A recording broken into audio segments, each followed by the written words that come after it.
वसिष्ठं वातात्मजं वानरयूथमुख्यं श्रीरामदूतं शरणं प्रपद्ये।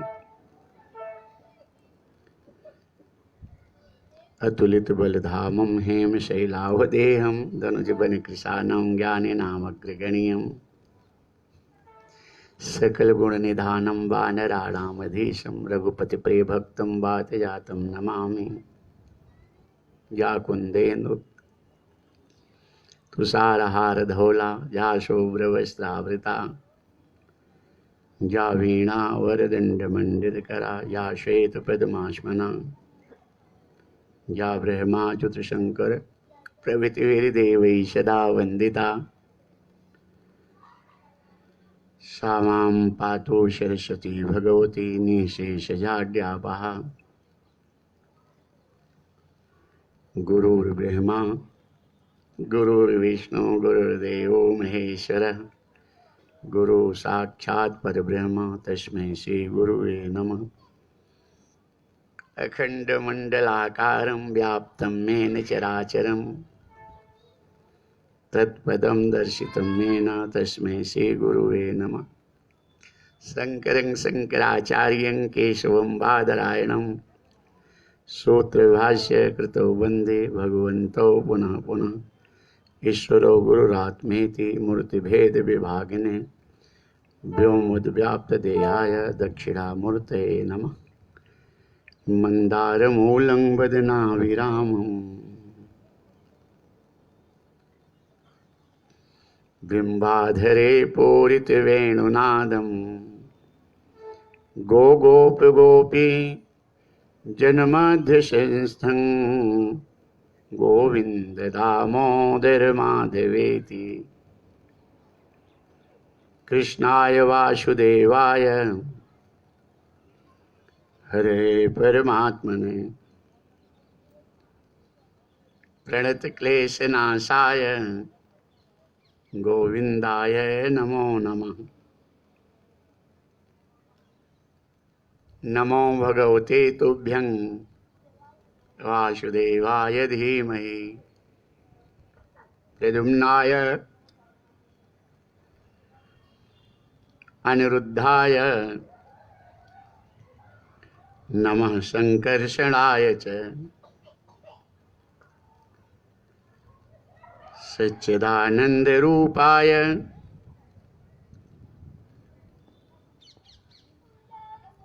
विशोत्पत्त्यादिहेतवे तापत्रय विनाशाय श्रीकृष्णाय वयं नमः।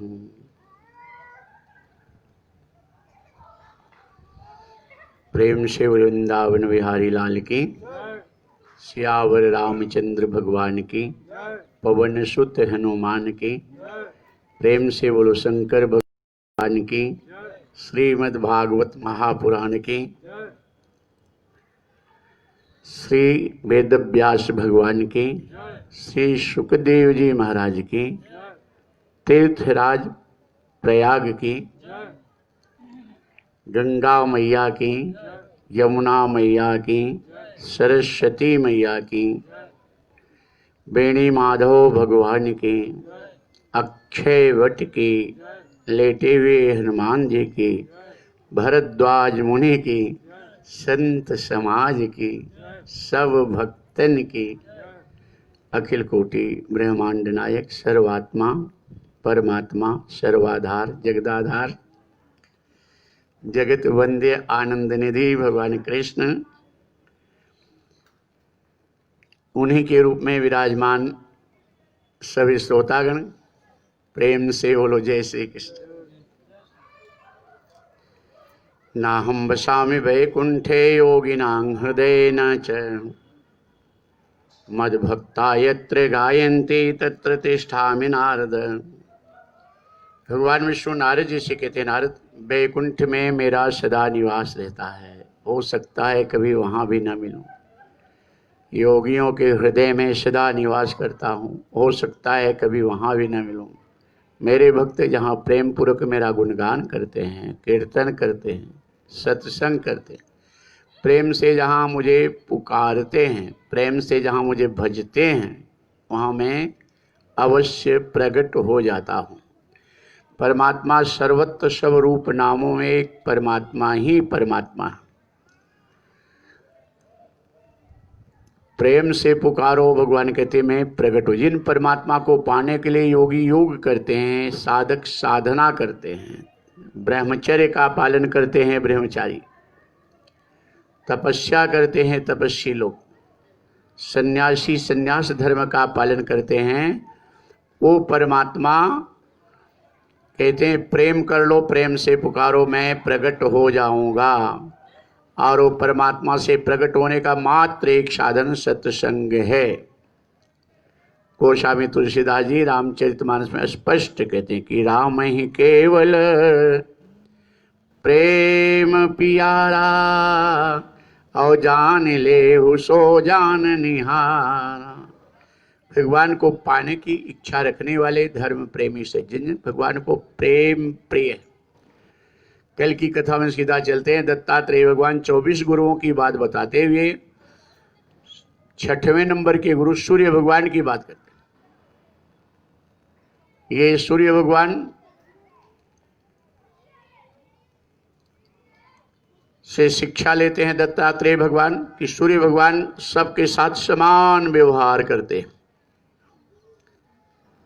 अमृत हो या विष हो, अर्थात अच्छा स्थान हो या बुरा स्थान हो, पापात्मा हो या महात्मा हो, अपना प्रकाश सबके लिए समान देते हैं। उसी तरह संत को चाहिए कि किसी के गुण अवगुणों के ऊपर ध्यान न दे करके अपने स्वभाव से सबके कल्याण की बात करता रहे, सदा सबके कल्याण की बात सोचता रहे।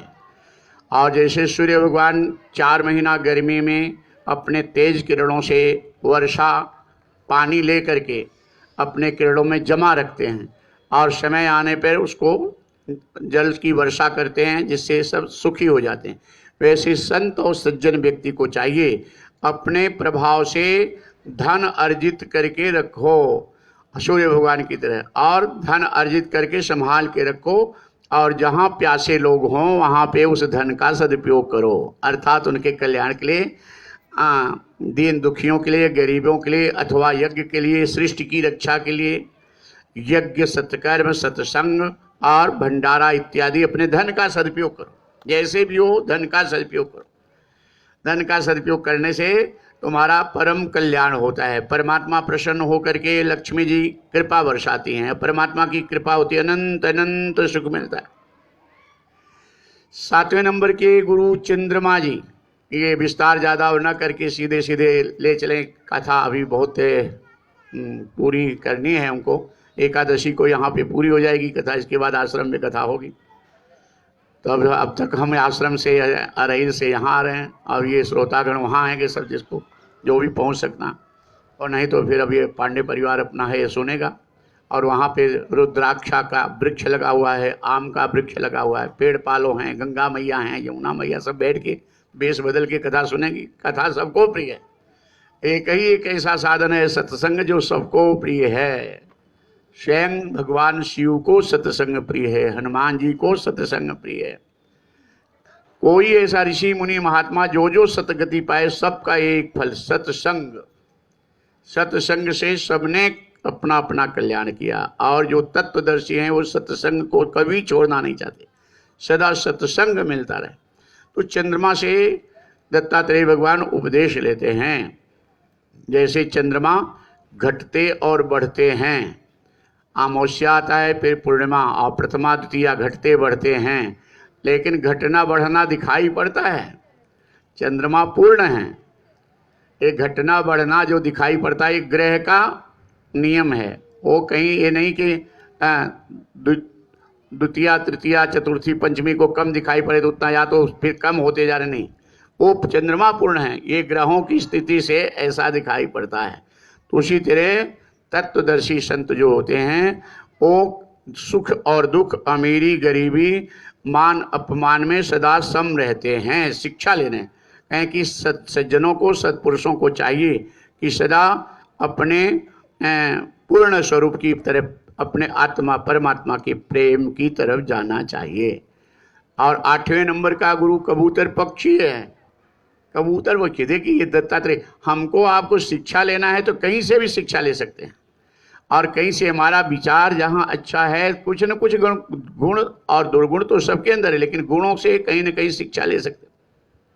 कबूतर पक्षी से शिक्षा लेते हैं कि हे मानव, दत्तात्रेय भगवान, ये संतों को चाहिए, सज्जनों को चाहिए, साधकों को चाहिए कि कबूतर पक्षी अपने परिवार के मोह में जैसे दुखी होता है, वैसे परिवार से जितना मोह करोगे उतना दुख ही दुख हाथ लगेगा। जितना प्रेम परिवार से करोगे उतना दुख ही दुख हाथ लगेगा। इसलिए संसार से व्यवहार करो, परिवार से व्यवहार करो। मोह करना है, प्रेम करना है तो अपनी आत्मा से करो, परमात्मा से करो, और आत्मा परमात्मा से प्रेम का साधन सत्संग से प्रेम करो। अभी भजन गा रहे सुन रहे थे ना, सत्संग करो, सत्संग करो, सत्संग से प्रेम करो। भजन कीर्तन में मन लगाओ, थोड़ा समय निकाल करके अपने में कौन हूँ, कहाँ से आया हूँ, कहाँ जाना है, मैं जो कर रहा वो सही है, आगे चल के दुख के दलदल में तो नहीं गिर जाऊंगा, आगे चल करके फिर नरक में तो नहीं गिर जाऊंगा, इस पर विचार करना आवश्यक है। तो इस पे विचार करके एक कबूतर पक्षी से इन्होंने शिक्षा लिया।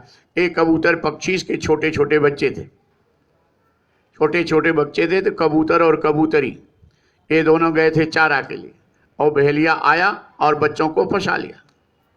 अब बच्चों को फंसा लिया तो पहले कबूतरी आई, अब कबूतरी आई तो हाय हाय करके रो पड़ी कि मेरे बच्चे जाल में फड़फड़ा रहे थे, माँ के लिए, माँ के लिए फड़फड़ा रहे थे। ये जान रही थी कि उसमें जाऊंगी तो मारी जाऊंगी, उस जाल में बच्चे तो मर रहे हैं लेकिन मुझे भी मरना होगा, ये जान रही थी। लेकिन मोह के कारण ये भी अपने बच्चों के पास जाकर के फंसे, ये भी फड़फड़ाने लगी, मृत्यु सामने नाच रही, लेकिन मोह है उसमें, माया मोह फंसा लेता है। कबूतर आया करे मेरे बच्चे, मेरी पत्नी, इतना मैं प्यार करता हूं मेरे बच्चों से, मेरी पत्नी से कितना प्यार है, ये हमारे लिए तड़प रहे हैं। जान रहा है कबूतर की जाल में फंसे बहेलिया मार जाएगा, मार डालेगा, लेकिन फिर भी उसी में जाकर कबूतर भी हंस करके और मारे जाते। ऐसे हम देखते हैं जिसके मोह में हम इतना प्यार करते हैं पत्नी से, इतना पति से प्यार करते हैं, लेकिन ये मोह के कारण हमें दुख ही दुख मिलता है। एक सुख आत्मा और सत्संग में। सूरदास जी ने लिखा है कि जा दिन मन पंछी उड़ जई हैं, मन पंछी आत्मा शरीर से जिस दिन निकल जाएगा, जा दिन मन पंछी उड़ जई हैं, ता दिन तेरे तनु तरुअर के सबई पात झरी जई हैं। आत्मा निकल गई थी, चंदन, ये माला, पगड़ी, ये धोती, कुर्ता, साड़ी, आभूषण सब फीका हो जाएगा। आत्मा निकल जाने के बाद 100 तोला का हार पहना दो, 25-25 हजार की साड़ियां पहना दो, लाख लाख की साड़ी श्रृंगार कर दो उस स्त्री को, लेकिन आत्मा निकल गई तो कुछ मतलब नहीं, कुछ भी अच्छा नहीं लगेगा। आत्मा है तो सादा स्वरूप भी अच्छा लगेगा, शरीर से आत्मा निकल गई तो कुछ भी अच्छा नहीं लगता। जा प्रियतम संग प्रीति घनेरी, ताहू देख डरई हैं, जा दिन मन पंछी उड़ गई हैं। तत्व की बात ठीक से समझो।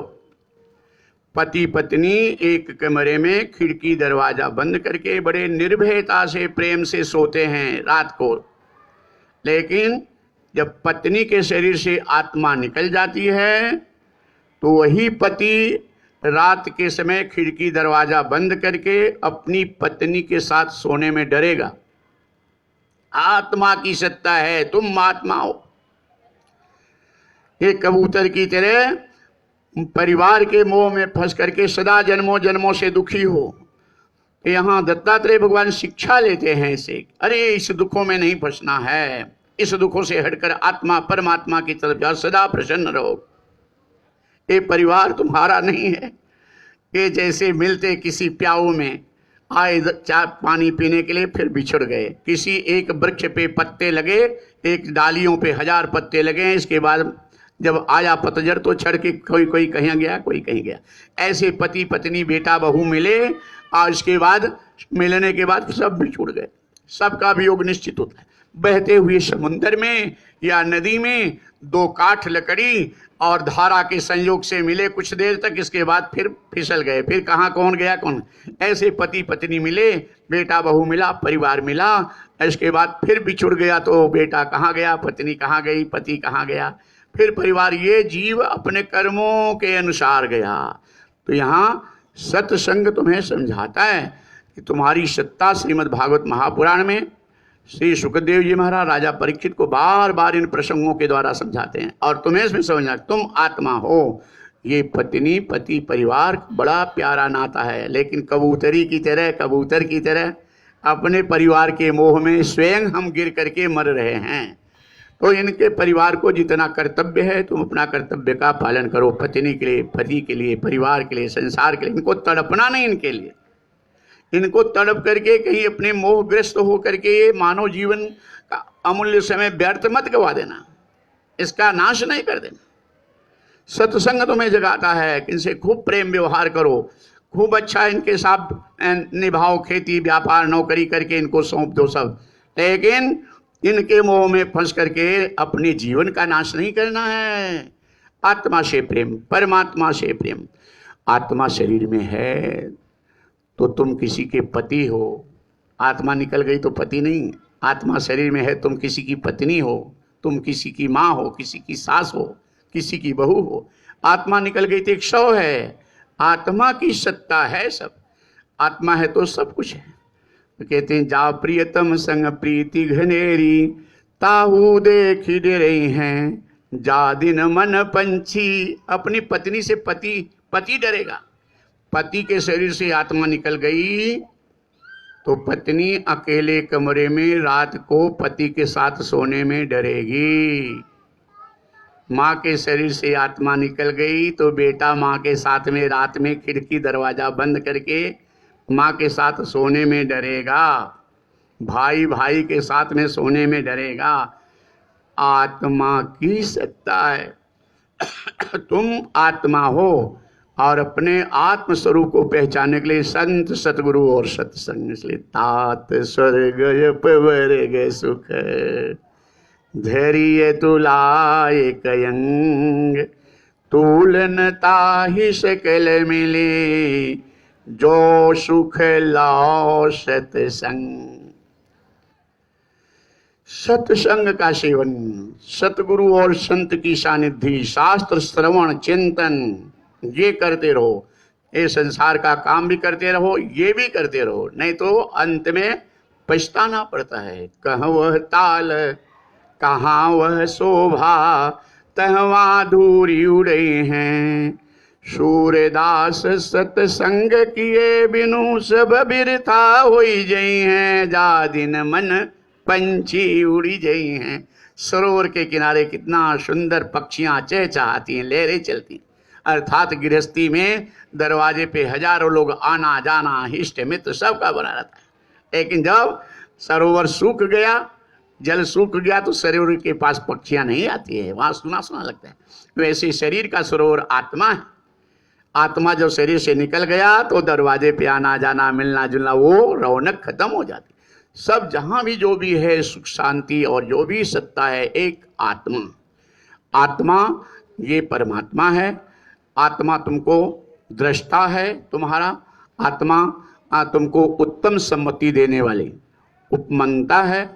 भरण पोषण करने के कारण आत्मा को भरण पोषण करने वाला अर्थात परमात्मा, और भोक्ता होने के कारण, जीव होने की, जीव उपाधि है, कल बताए थे, जीव उपाधि के कारण जीव भोक्ता है आत्मा। और जीव उपाधि मिट गई, निर्मल आत्म स्वरूप में आया गया तो आत्मा ही परमेश्वर है, परमात्मा है। अर्थात परमात्मा ही सब रूप नामों में सर्वत्र तुम्हारे साथ हैं। यह तत्व ज्ञान है। इसको तत्व ज्ञान को धीरे धीरे समझ में आएगा, एक दिन में नहीं, धीरे धीरे सुनते रहो, धीरे धीरे समझ में आता जाएगा। आज के बाद 9वां गुरु समुद्र से शिक्षा लेते हैं दत्तात्रेय भगवान कि जैसे समुद्र कभी अभी मर्यादा तोड़ता नहीं। इतना पानी है, इतनी बाढ़ बरसात होती है, लेकिन अपने किनारे को छोड़ता नहीं, मर्यादा तोड़ता नहीं। वैसे संत और सज्जन को चाहिए कि चाहे जितना धन दौलत वैभव सम्मान हो जाए, लेकिन कभी मर्यादा ना तोड़े, अपनी मर्यादा की सीमा में रहना चाहिए। 11वां गुरु पतंगा है। कहें पतंगा जैसे मोह के वश में होकर हजारों पतंगे जल करके मरे हैं, लेकिन वो मोह के कारण उस दीपक में जाकर के पतंगा मर जाता है। तो ये जीवन में संत को ये संसार का भोग पतंगे की तरह है। इस पतंगों में हमारे दादा बाबा घर मकान दुकान करते करते कितने लोग संसार में आयु बिता दिए, कुछ पाए नहीं, जल करके मर गए। इसलिए दत्तात्रेय भगवान पतंगे से शिक्षा लेते कि संत को मोह में किसी भोग के बस में नहीं होना चाहिए। मछली जीवा का रस लेती है, तो स्वाद का रस लेकर के अपने शरीर में कभी भी रोग पैदा नहीं करना चाहिए। भोजन संयमित होना चाहिए। हिरण रूप के नाते मोह में फंस करके मारा जाता है। तो मन में अगर रूप कुछ चाहिए तो आत्मा परमात्मा के स्वरूप का ध्यान चिंतन, उससे प्रेम करो।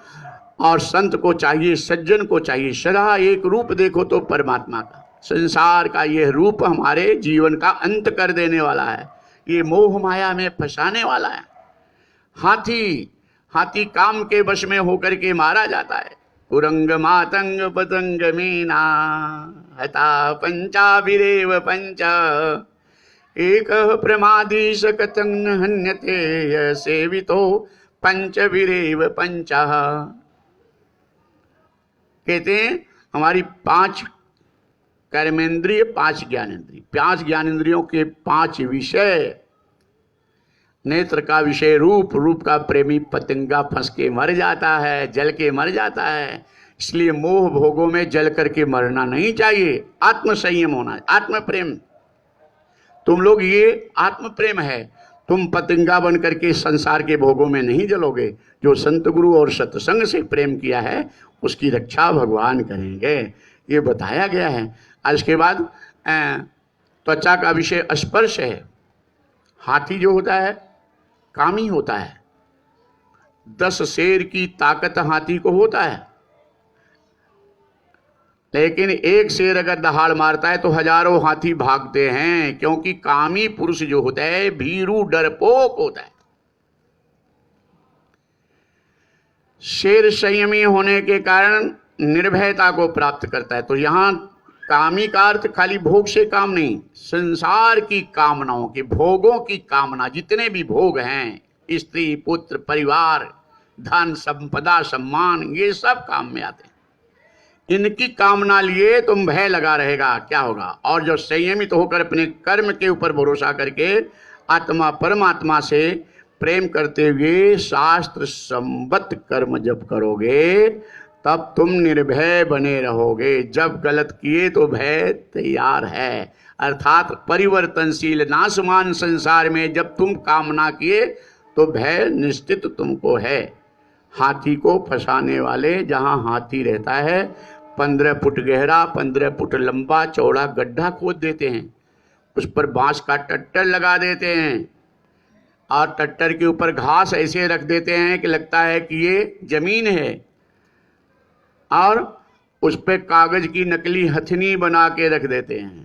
कामी हाथी उस हथनी से आलिंगन के लिए दौड़ता है, और जैसे टट्टर के ऊपर जाता है टट्टर टूट जाता है। 15 फुट गहरे लंबे चौड़े गड्ढे में हाथी गिर जाता है।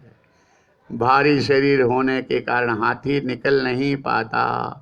फंसाने वाला हाथी को 2 दिन 4 दिन में चारा पानी देने लगता है, और उसी गड्ढे में 4-6 महीना तक रख करके फंसाने वाला हाथी के ऊपर हावी हो जाता है कि तेरा मालिक तेरा भगवान मैं हूँ। हाथी बलवान हाथी, उठो तो उठो, पैसा मांगता है रोड पे जा कर के, हाथी माला देता है लेकर के, मतलब गुलाम हो जाता है। कामी पुरुष सदा गुलाम रहता है, अपने विचारों की स्वतंत्रता से सदा वो दुखी और गुलाम भयभीत रहता है। इसलिए यहाँ दत्तात्रेय भगवान कहते हैं कि ये हमें संयमी होना चाहिए, इन दुर्गुणों से हट करके हमें संयमी होना चाहिए। और दूसरा, हाथी की आंख छोटी सी होती है, शरीर इतनी बड़ी, दृष्टि छोटी, बारीक, अर्थात संयमी पुरुष को बारीक दृष्टि से सदा अपनी दृष्टि के संसार के भोगों में दृष्टि को न भगाना, संयमी बारीक आत्मदृष्टि से काम रखना चाहिए। आज के बाद भौरा, भौरा को मधुमक्खी भी कहते हैं, भौरा भी कहते हैं। ये भौरा जो होता है ये कमल के फूल पर रस लेता रहता है, और रस लेता हुआ भौरा सूर्यास्त के बाद कमल बंद हो जाता है। उसके भोग में, मोह में पड़ करके ये बाहर नहीं निकलता। कमल के फूल में भौरा बंद हो करके तड़पता है, कमल के फूल में भौरा बंद होकर तड़पता है। जो भौरा कठोर काठ को छेदने की शक्ति रखता है, काठ में छेद कर देता है भौरा, लकड़ी में छेद कर देता है भौरा, लेकिन मोह के कारण कोमल कमल की पंखुड़ियों को छेद कर बाहर नहीं निकलता, और उसी में तड़पता है कि रात बीत जाएगी, इंतजार करता है जी वो भौरा। और सूर्योदय के पहले हाथी आता है, कुचल करके चला जाता है। हा हंत हंत नलनी गजोज्जार, उसको कुचल के चला। अर्थात ये संसार सरोवर में मोह रूपी जल है, मोह रूपी जल में विषय रूपी गंध है। मोह, संसार सरोवर में मोह रूपी कमल खिला है, और मोह रूपी कमल में विषय रूपी गंध है, और विषय रूपी गंध में संसार सरोवर के कमल में जीव भौरा बंद हो जाता है, मोह के कारण मारा जाता है। तो यहाँ पे शिक्षा लेते हैं कि संसार से के मोह में न फंस करके संयमी सज्जन साधक संत को चाहिए जो आत्मा और परमात्मा से प्रेम करें, सत्संग संत सतगुरु और शास्त्र का सदा सानिध्य पाने का प्रयास करें। ये साधन है तुमको भगवान की तरफ ले जाने के लिए। इनको जितना तुम प्रयास करोगे उतना तुम्हें प्राप्त होगा, ये प्रयास का ही फल है। आज यहाँ पे वैश्विक महामारी है, कोरोना है, और उसमें लोग अपने अपने स्थान में जहाँ तहाँ रुके हैं या मजबूरी से कोई काम कर रहे हैं, वो कर रहे हैं, लेकिन हम लोग सत्संग कर रहे हैं। और कितने लोग अपने समय को बर्बाद करके कि कैसे टाइम पास करें, कि शराबों के दुकानों में लाइन लगी है, शराब पी पी के सो करके बात कर रहे हैं, भोगों में टाइम पास कर रहे हैं, और कलह में कि क्या क्या इस शरीर के द्वारा, इन इंद्रियों के द्वारा क्या क्या साधन अपना लें कि उन्हें सुख मिले, लेकिन सुख शांति कहीं नहीं, आयु बीती अंत में पछताना। तो ये इसमें भी ये चाह होती है, जो संत सदगुरु साधन से नज़दीकी भाव जब होता है, इसमें भी सत्संग का लाभ ये मिल रहा है। तुम सब फेसबुक पे सब अपने अपने घरों में देख रहे हो, और ये तीर्थराज प्रयाग से ये शिवदत्त पांडे परिवार, ये भरिया ब्लॉक प्रमुख कुलदीप पांडे और ये सब त्रिपाठी जी प्रोफेसर और सब ये यहाँ के जो भक्त लोग आसपास के बिल्डिंगों से कई लोग कथा श्रवण कर रहे हैं, बड़े भाव से प्रेम से कथा तो सुनते। कथा का भाव, कथा का परिणाम जब होता है जीवन से, तो वह सब सुखदायी होता है। कि तत्वमयी कथा, मर्मस्पर्शी, मन को छू लेने वाली, भाव को जगा देने वाली, ये सत्संग। इसलिए सतगुरु की जरूरत पड़ती है। सीधा सीधा सुनेंगे अच्छा लगेगा, समझ में आएगा, लेकिन पूरी इस बात समझ में बिना सदगुरु के, संत के, सत्संग के पूरी बात समझ में नहीं आएगी। वो भी एक बार नहीं, धीरे धीरे करते रहो, निरंतर लगे रहो। निरंतर लगने से तब तुम्हें ये बात आनंद, इसका साधन जो है, इस मोह रूपी कमल में, संसार सृष्टि रूपी सरोवर मोह रूपी कमल में, ये विषय रूपी गंध से जीव रूपी भौरा ग्रसित मारा जा रहा है, दुखी है। जब निरंतर सत्संग करोगे, कथा श्रवण करोगे, तो भगवान तुम्हें इससे बचा लेंगे। ये संत सज्जन पुरुष को चाहिए कि संत सदगुरु और शास्त्र से नज़दीकी बनाए रहे, सदा नज़दीकी बनाए रहे, और सदा सत्संग और भक्ति की चाह बनाते। आज के बाद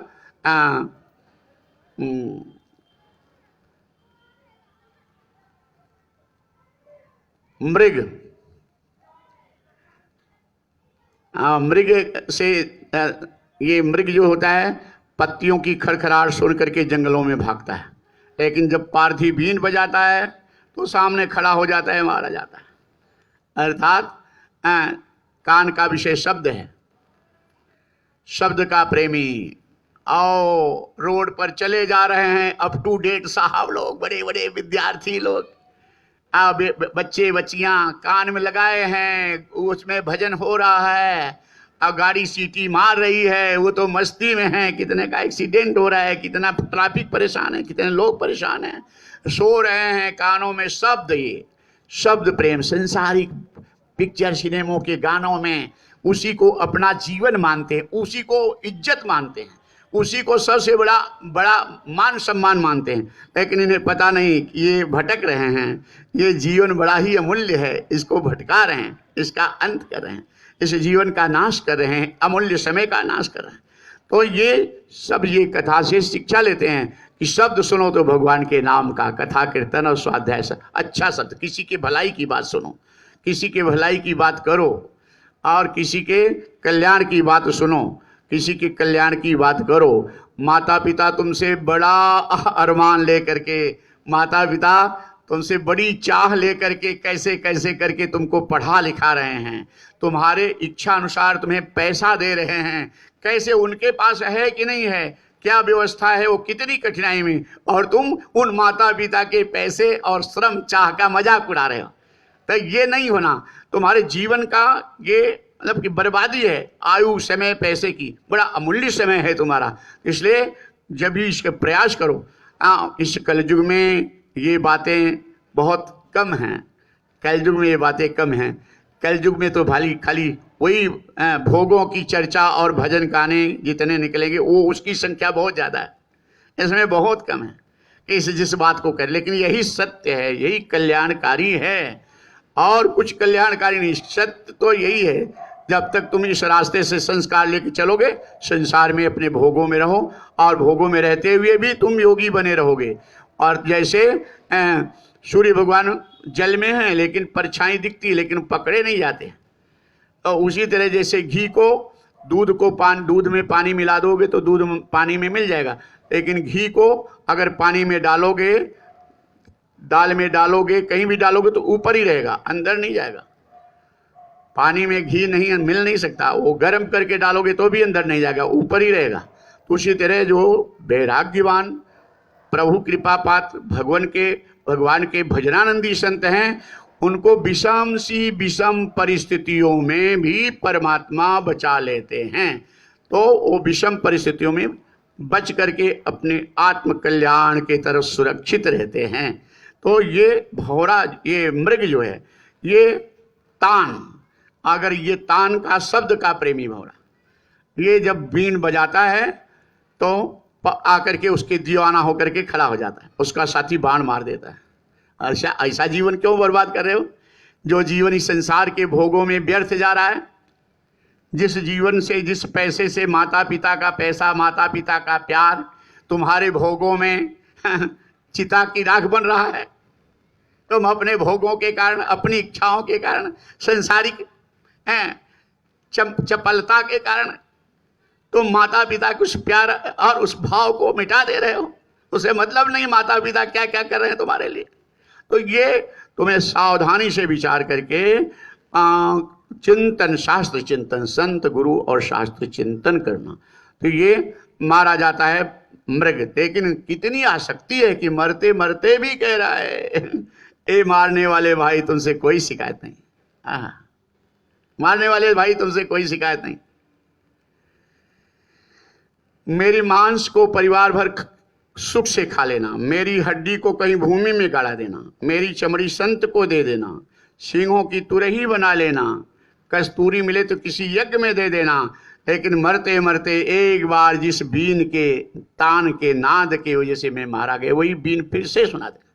अर्थात ये भोगों का जो चस्का है, भोगों की जो आदत है संसार के सुखों की, ये जीव को आवागमन के चक्र में डाल देती है, अथवा इस मानव तन के सुंदर भगवान की रचना से गिराकर 84 लाख योनियों में भटका देती है। इसलिए यहाँ शिक्षा लेते हैं कि शब्द अगर हो तो शब्द प्रेम है, शब्द सत्संग से जोड़ो, शब्द सत्य न्याय सत्कर्म से जोड़ो, एक कवि ने लिखा है कि ऐरे बधिक तेने मारो है बान तान। वो मृग कह रहा है कि ऐरे बधिक तेने मारो है बान तान, खाली तो कढ़ाई किसी संत को गहाई दे। और निकले जो मांस मेरी खाना परिवार भर, हड्डी हमारी कहीं भूमि में गड़ाई दे। सिंहों के मेरे तुरही बनाना बधिक, निकले कस्तूरी किसी यज्ञ में गहाई दे। खायो हैं बाण जिस तान के सुनन हेतु, एक बार फिर से वही तान तो बजाए दे। संसार के भोगों में जीवन बिताए और मरने का समय आया, बड़के बेटुआ को बुला दो, दमदुआ को बुला दो, बिटिया को बुला दो, छोटी वाली बहू को बुला दो। उन्हीं के देखते देखते रोते रोते मर गए। फिर उन्हीं के चक्कर में माँ के गर्भ में जाना पड़ा। फिर आवागमन का चक्र। ये जो मोक्ष का साधन है, साधन धाम मोक्ष कर द्वारा, उपाय न जो परलोक सिधारा। मोक्ष का जो साधन ये मानो तन, ये पा करके भी सब इसी भोगों में फिर होना आना जाना। कहते हैं हम इससे शिक्षा लेते हैं कि ये जीवन अपने आत्म कल्याण का शब्द जो है तुम्हारा मीठा हो, सत्य है, न्यायपूर्ण हो, ऐसा शब्द हो, आत्म कल्याणक शब्द हो। अर्थात तुम्हारा शब्द जो है परमात्मा से मिलाने वाला, संत सदगुरुओं की छाया में बैठा हुआ, मिला हुआ, सना हुई वाणी और शब्द, इससे तुम्हारा कल्याण होता है। बालक से लेते हैं शिक्षा। प्रेम से बोलो और मस्ती में बोलो। देर हो रही ना, देरी से कथा सुनी। आज गर्मी बहुत थी, हम लोग आ रहे थे, बादल घिरा और गड़गड़ाने और तूफान चला, पहुँचते पहुँचते बूंदाबांदी, फिर आंधी, फिर वर्षा, और फिर भगवान चले गए। वो ये न चरण चूम लेती हैं चल करके मंजिल मुसाफिर, अगर अपनी हिम्मत न हारे। दृढ़ता बनी रहेगी। चलो छत पे नहीं होगी तो कथा होगी, कथा तो करना है चाहे जहाँ। तो गंगा जी के वहाँ संगम में बैठ के पानी में कथा कर लिए बिना माइक के। यहाँ कोई पंडाल नहीं, माइक नहीं, फिर भी तो माइक भी आ गई, सारी सुविधा धीरे धीरे बन गई। इसमें कई हजार लोग देख रहे हैं इस कथा को, हजारों हजारों लोग कथा को सुन रहे हैं और सब आनंदित हो रहे हैं अपने घर में सुन करके। जिनके पति लोग कभी नहीं सुनते थे कथा, टाइम नहीं मिलता था, वो भी सुन रहे हैं। पत्नियों का फोन आ रहा है, गुरु जी ये भी सुने, इनको बड़ा मजा आ रहा है। हम कहा चलो अच्छा है, मतलब वो भी बदल रहे हैं, उनको भी आकर्षण हो रहा है कथा के लिए। ये सब प्रभु की कृपा है और हम लोगों के ऊपर भगवान की कृपा है। जो अवसर मिला है यही है, संत संग अपवर्ग कर कामी भव कर पंथ। संत का साथ मोक्ष का दरवाजा खोल देता है। संत के साथ में सानिध्य में रहने से कम कौन तुम्हारे कल्याण की बात निकल जाए। इसलिए सेवा सत्संग करते रहो, कब तुम्हारा कल्याण हो। किस वाणी के द्वारा तुम्हारी बात मन जाए, तुम्हारे मन में बात बैठ जाए, तुम्हारा उद्धार हो जाए। ये भी प्रभु कृपा के बिना नहीं, तो तुम लोगों पर प्रभु कृपा। बालक से शिक्षा लेते हैं। बालक निर्विषयी निर्भय होता है। दो बच्चों में झगड़ा हुआ पड़ोसियों के, तो पड़ोसी तो झगड़ा करके बोला चाली बंद, लेकिन 2 घंटे के बाद दोनों बच्चे एक साथ फिर खेलते हुए मिले। तो साधक को चाहिए निर्मल मन, बालकों की तरह निर्मल मन, कोई छल छिद्र कपट नहीं, मन में कोई किसी के प्रति बैर भाव नहीं। वो साधक परमात्मा को पाने में सफल रहता है। कुंवारी कन्या को माने 17वें नंबर, कुंवारी कन्या गरीब की बेटी, शादी के लायक योग्य हो गई थी। माता पिता गए थे मजदूरी के लिए और उसके यहाँ बात चल रही थी और उसके सास ससुर, दादा सास ससुर और उसका पति, 5 लोग आ गए लड़की देखने के लिए। आए गरीबी के कारण, तो लड़की इसका स्वभाव देख करके, माता पिता है नहीं, अब माता पिता नहीं है, उस लड़की को देखने आओ तो वो कैसे क्या व्यवहार करेगी बेचारी। लेकिन जैसे है आकर के प्रणाम की और बातें की और उसका व्यवहार, दादी सास जो थी वो खुश हो गई। दादी सास ने कहा तुम मुझे बहुत अच्छी लगी, तुम मेरी आज से बहू बन गई, जब शादी होगी तुम आज से बहू। अब कुछ चूड़ियां लाई थी, पहना दी, एल हमारा आशीर्वाद तुम्हारे। लेकिन दादी सास ने कहा बहू आज तो मैं तुम्हारे हाथ से भोजन करके जाऊंगी। आज भोजन कराओ, तुम्हारे यहां से भोजन। माता पिता है नहीं, चावल घर में नहीं था, धान था, मजदूरी करके लाए थे, धान मिला था, धान था। अहरा लगा दी, पानी पकने लगा और ये धान कूटने लगे। धान कूटने लगी तो चूड़ियां बजने लगी। तो ये सोची कि हमारे जो आए हैं सब देखने, तो हमारे माता पिता की बदनामी होगी, इनके घर में चावल भी नहीं है। बेटियां अपने माता पिता का कितना सम्मान रखती हैं, बेटियों से प्यार करो। बेटियों के जैसा माता पिता का सम्मान करने वाला, देखने वाला कोई नहीं। हर हाल में अपने माता पिता, भाई, परिवार का ये कल्याण चाहती है और इनका सम्मान करती हैं, बचा के रखती है बेटियां। ये दो दो चूड़ी निकाल दी, पता न चले कि इसके पास धान नहीं है, कूट रही है, मेरे माता पिता की इज्जत न जाए। फिर कूटने लगी, फिर बजने लगी, फिर दो दो निकाल ली, फिर बजने लगी, दो दो चूड़ी थी, एक एक फिर निकाल दी। जब एक चूड़ी बची तब बजना बंद हो गया। तो दत्तात्रेय भगवान देख रहे थे खिड़की से, कहे कि कुंवारी कन्या को अपना गुरु बना लिए कि साधक साधु संत को सदा एकांत चिंतन से ही भगवान मिलेंगे। जब तक दो रहेंगे तब तक खनकते रहेंगे। तो ये ऐसे दो नहीं, मन से दो न रहें। ऊपर से तो संत बन जाते हैं सब, घर छोड़ दिए, संसार छोड़ दिए, नियम का ये पालन नहीं करेंगे, ये नहीं करेंगे, लेकिन मन से तो निकलता नहीं।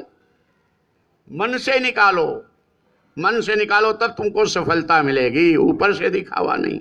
मन से निकालो। मन से निकालने के लिए तुमको नित्य सत्संग और स्वाध्याय और संत सदगुरु की सानिध्य चाहिए। मन से निकाले, धीरे धीरे मन से। जब ये संसार की बातें समझे तब धीरे धीरे निकले।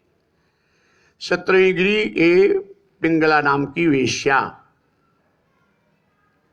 पिंगला नाम की वेश्या बड़ी सुंदर गुणवती वेश्या को भी गुरु बनाए हैं दत्तात्रेय बाबा। अर्थात जो सज्जन व्यक्ति, संत व्यक्ति रहते हैं, साधक होते हैं, हर जगह अपने लिए कल्याण की कोई न कोई बात ले लेते हैं।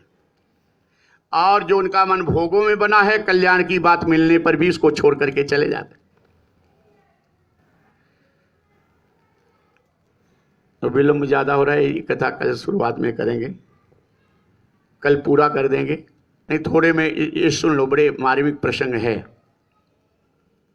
17 नंबर की गुरु पिंगला वेश्या, ये सब कथाओं में भागवत में नहीं हो पाता, फिर भी हम इतना विस्तार किए, फिर भी शॉर्टकट कर दिए। अभी एक एक गुरुओं की कथा, दो दो तीन तीन गुरुओं की कथा एक एक दिन में हो तो आनंद। ये 24 गुरुओं की कथा 6 दिन कम से कम, नहीं तो 5 दिन तो जरूर हो।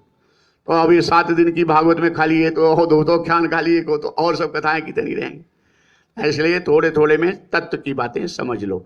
और ये मौका मिला है, कथा चलती रहेगी जब तक, कहीं न कहीं भगवान की कृपा होगी तो चलती रहेगी। सुनते रहो, 2 महीना 2 महीना 4 महीना, भागवत तो अनंत है। और प्रभु कृपा है कि हम अपने हमारी बुद्धि और ज्ञान के बल पे हम कथा नहीं करते। हम वंदना के समय भगवान के चरणों में समर्पित हो जाते हैं, भगवान कृष्ण प्रकट हो जाते हैं, हनुमान जी, भगवान भोलेनाथ और माँ सरस्वती सब प्रकट हो जाती हैं। और तब जब शुरू कर दिए तो सारी बातें अपने आप आने लगती हैं। इसलिए सबको समझ में भी आती होगी, मीठी भी लगती होगी, आकर्षण भी होता होगा, क्योंकि प्रभु की वाणी है, प्रभु के तुम प्रभु हो, सब परमात्मा के रूप हो तुम। अज्ञानता के कारण स्त्री पुरुष या मैं और तुम बने हो, तुम सब एक परमात्मा का स्वरूप, जितना सृष्टि संसार है। तो उस परमात्मा के विषय में जब बात होती तो आकर्षण होता है। 17 नंबर की गुरु पिंगला वेश्या, ये बड़ी सुंदर रूपवती कंठ कोकिला श्रृंगार करके अपने कोठी के सामने खड़ी हुई कि कोई पुरुष आ रहा है और उसको अपने नेत्रों से संकेत हाव भाव दिखाकर आकर्षित करती थी कि आकर के मेरे शरीर का भोग करके खूब पैसा दे। वेश्या को काम से मतलब नहीं, भोग से प्रेम नहीं है, वेश्या को पैसे से मतलब है। वेश्या तुम्हें पैसे के नाम पर तुमको सेवा करेगी, पैसे के बात पे मौका आया तो वेश्या तुम्हारा प्राण भी ले लेगी। इसलिए यहाँ ये ध्यान रखना चाहिए, विषय तो यहाँ नहीं है लेकिन ये ध्यान रखना चाहिए, अपनी पत्नी जो होती है वो तुम्हारे प्राणों की रक्षा के लिए प्राण भी दे देगी। और पराई पत्नी जिसका जीवन चरित्र बिगड़ा हुआ है संसार भोगों में, उससे अगर फंसोगे तो तुम्हारा प्राण भी लेने में संकोच नहीं करेगी। इसलिए यहां ये विशेष ध्यान रखो, अपनी पत्नी को कभी पीड़ा मत दो, अपनी पत्नी को कभी दुख मत दो, अपनी पत्नी के साथ दुर्व्यवहार धोखा मत करो। वो तुम्हारे लिए परम कल्याणकारिणी है पत्नी तुम्हारी। अब ये वेश्या एक कोई आ रहा है, खड़ी है, चला गया, उदास हो गई। अब ये बड़ा अच्छा सेठ है, आ रहा है, हाव हाव दिखाती है, नहीं आया, चला गया, उदास हो गए। ऐसे 2 3 4 धीरे धीरे रात को 9 बजा, 10 बजा, 11 बज गया, 12 बज गया, रात को जाके पलंग पर सो गई। रोड सुनसान हो गई, अंग अंग टूट रहा है इसका, काम वासना में जल रही है, पलंग बिच्छू की तरह डंक मार रही है, नींद नहीं आ रही है। अचानक पिंगला वेश्या को वैराग्य होता है कि पिंगले, ये इतनी तड़प किसके लिए, इतनी बेचैनी, इतना दुख किसके लिए तुझे हो रहा है? वो कामी पुरुषों के लिए जो नरक में जाने का काम करते हैं, उनके लिए इतना तड़प रही है। अगर इतना तुम पुरुषोत्तम पुरुष नारायण के लिए तड़प आ जाती तो तेरी बन जाती। वैराग्य हो गया पिंगला को। पिंगला ने संकल्प लिया, पिंगले आज के बाद ये तन किसी संसारी पुरुषों के लिए नहीं, ये तन मन सोचेगा तो पुरुषोत्तम पुरुष परमात्मा के लिए। और जैसे संकल्प ली वैसे सुख की नींद सो गई ये पिंगला। संसार का चिंतन तुम्हें नींद नहीं आने देता, और जैसे संसार का चिंतन छूटा परमात्मा के चिंतन में, वैसे तुम सुख की नींद सो गए। सवेरे उठी तो पहली बार पिंगला वेश्या को सुख का अनुभव हुआ था, शांति का अनुभव। पहली बार इस पिंगला वेश्या ने देखा जीवन में कितना अच्छा। इसलिए संसार के जो भी भोग हैं, भोग में सब आता है, पुत्र पत्नी परिवार सत्ता संपत्ति, ये सब भोग में आते। ये जो भी हैं इनसे मन हटा करके परमात्मा में जब मन लगाओगे तब तुम्हारा कल्याण हो जाएगा। 10 श्लोकों का की गीत पिंगला वेश्या ने भागवत में लिखा है, और 10वें श्लोक में पिंगला वेश्या ने कहा है, हे जीव, हे मनुष्य, हे धर्म प्रेमी सज्जनों, यदि तुमको सुख शांति चाहिए तो संसार के सुखों का त्याग ही सुख शांति का सबसे बड़ा साधन है। संसार के सुखों का त्याग, आत्मा परमात्मा से प्रेम ही सबसे बड़े सुख शांति का साधन है। और आत्मा परमात्मा से दूर अर्थात चिंतन न करते हुए भोगों की प्रधानता में संसार के भोगों के पीछे दौड़ना ही सबसे बड़े दुख का कारण है, सबसे बड़ा दुख है। और संसार के भोगों का त्याग, परमात्मा से प्रेम ही सबसे बड़े सुख का साधन। दत्तात्रेय भगवान के प्रेम के ही भाव को शिक्षा लेकर गुरु बना लिए इस पिंगला वेश्या को। करे भोगों में नहीं, भगवान से प्रेम ही तुम्हारे जीवन का परम कल्याणकारी साधन है। राम नाम जप ले नहीं तो पछताएगा, राम नाम जप ले नहीं तो पछताएगा, माटी का खिलौना माटी में मिले जाएगा। हाँ चलो एक लाइन का भजन गा लो, सुनो। इसके बाद फिर सज धज कर जिस दिन मौत की शहजादी आएगी। ठीक है, जो गाना है गा लो एक लाइन।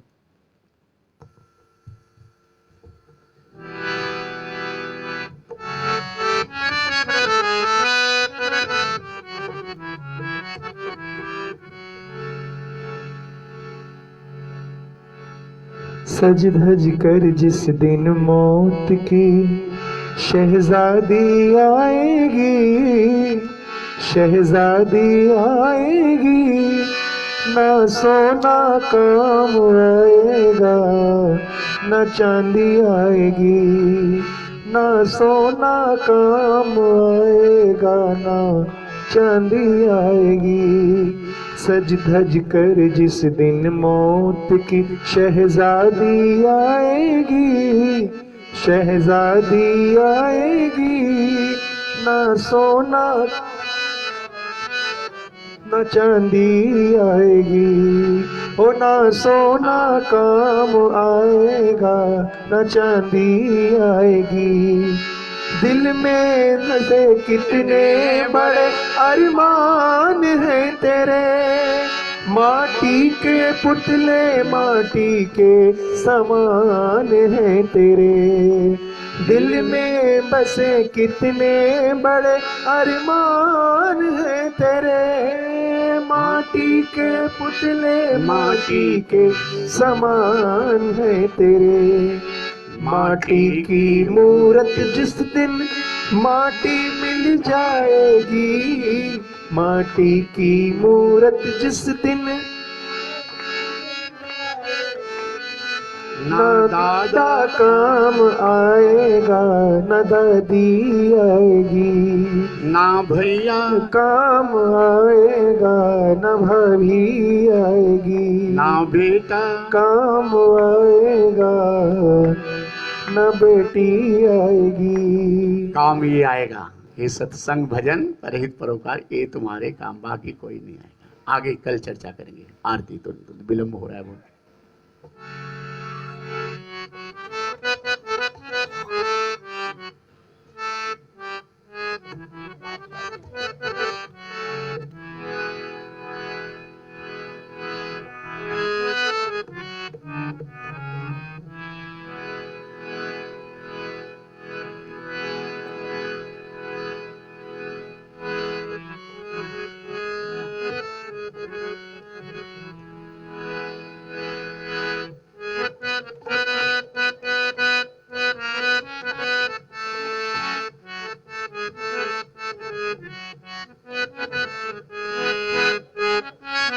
ओम जय जय जगदीश हरे, स्वामी जय रघुनाथ हरे। भक्त जनों के संकट, दास जनों के अवगुण क्षण में दूर करें। ओम जय जग जो ध्यावे फल पावे, दुख बिन से मन का स्वामी। दुख बिन से मन का, सुख संपत्ति घर आवे, श्याम सुंदर घर आवे, कष्ट मिटे तन का। ओम जय जगदीश हरे। मातु पिता तुम मेरे, शरण गहूँ मैं किसकी। स्वामी शरण गहूँ मैं किसकी, तुम बिन और न दूजा, प्रभु बिन और न दूजा। आस करूँ मैं जिसकी। ओम जय जगदीश हरे। तुम पूर्ण परमात्मा, तुम अंतर्यामी। स्वामी तुम अंतर्यामी, पार ब्रह्म परमेश्वर, पार ब्रह्म पुरुषोत्तम तुम सबके स्वामी। ओम जय जगदीश हरे। तुम करुणा के सागर, तुम पालन करता। स्वामी तुम मैं मूरख खल कामी, मैं सेवक। तुम स्वामी कृपा करो भरता। ओम जय जगदीश। तुम हो एक अगोचर, सबके प्राणपति। स्वामी सबके प्राणपति, किस विधि मिलो दया में, किस विधि मिलो कृपा में। तुमको मैं कुमति। ओम जय जगदीश हरे। दीन बंधु दुख हरता, तुम ठाकुर मेरे। स्वामी तुम रक्षक मेरे, अपने हाथ आओ, अपनी शरण लगाओ द्वार पड़ा तेरे। ओम जय जगदीश। विषय विकार मिटाओ पाप हरो देवा। स्वामी कष्ट हरो देवा, श्रद्धा भक्ति बढ़ाओ सेवा प्रेम बढ़ाओ, संतन हरि सेवा। ओम जय जय धन मन धन यह जीवन सब कुछ है तेरा, स्वामी सब कुछ है तेरा। तेरा तुझको अर्पण, प्रभु जी का प्रभु को समर्पण, क्या लागे मेरा। ओम जय जगदीश हरे, ओम जय श्याम सुंदर जी की आरती जो कोई नर गावे, स्वामी प्रेम सहित गावे। कहत शिवानंद स्वामी, रटत हरि हर स्वामी, मनवांचित फल पावे। ओम जय जगदीश, ओम जय जगदीश हरे, स्वामी जय रघुनाथ हरे, स्वामी जय भोलेनाथ हरे, स्वामी जय सुंदर श्याम हरे। भक्त जनों के संकट, दास जनों के अवगुण क्षण में दूर करे। ओम जय जगदीश हरे, कर्पूर गौरम करुणावतारम संसार सारं, भुजगेन्द्रहारं सदा वसन्तं हृदयारविन्दे, भवं भवानी सहितं नमामि। त्वमेव माताश्च पिता त्वमेव, त्वमेव बन्धुश्च सखा त्वमेव, त्वमेव विद्या द्रविणं त्वमेव, त्वमेव सर्वं मम देव देव। बार बार बार मांगहूँ हर्ष देहु श्री रंग, पद सरोजयन पाय भगति सदा सतसंग। आज कथा पूरी, आज कथा इतनी भई सुनहु वीर हनुमान, निज आसन पर जाई के सब कर करत रहो कल्याण। कहो दंडवत प्रभु सन तुम्हें कहो कर जोय, बार बार रघुनायक ही सुरति कराया ओम मोय। नमः पार्वती पते हर हर महादेव। ओम पूर्णमदः पूर्णमिदं पूर्णात् पूर्णमुदच्यते, पूर्णस्य पूर्णमादाय पूर्णमेवावशिष्यते। ओम शांति शांति शांति। प्रेम से बोलो और मस्ती में, और मस्ती में।